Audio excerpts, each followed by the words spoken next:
আজ গণেশ চতুর্থী। জানেন কি ভগবান গণেশের পুজোয় তুলসী পাতার ব্যবহার কেন নিষিদ্ধ? বৈবর্ত পুরাণে বলা আছে, একবার গণেশজি গঙ্গা নদীর তীরে বসে তপস্যা করছিলেন। সেই সময় রাজা ধর্মাত্মাজের কন্যা দেবী তুলসী সেখানে হাজির হন। গণেশজির কাছে তিনি বিয়ের প্রস্তাব দেন। গণেশজি তুলসীকে জানান যে তিনি আজীবন ব্রহ্মচারী থাকতে চান, তাই তিনি বিবাহ করতে পারবেন না।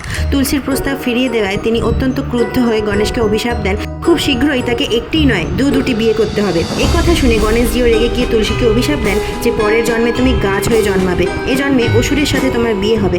এই কথা শুনে দেবী তুলসী গণেশের কাছে ক্ষমা প্রার্থনা করেন। তখন গণেশ দয়া পরবশ হয়ে তুলসীকে ক্ষমা করে দেন, কিন্তু তিনি এ কথাও বলেন যে সমস্ত দেবদেবীর কাছে এবং কৃষ্ণের পুজোতেও ব্যবহার হলেও আমার পুজোয় তুলসী পাতা কখনোই ব্যবহার হবে না, তবে মর্তে তুলসী গাছ সর্বত্র পূজিত হবে।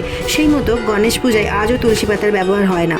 আর দেবী তুলসীর অভিশাপেই গণেশের সাথে ঋদ্ধি এবং সিদ্ধি নামক দুই কন্যার বিবাহ হয়। শুভ এবং লাভ নামে তাদের দুই পুত্র সন্তানও আছে।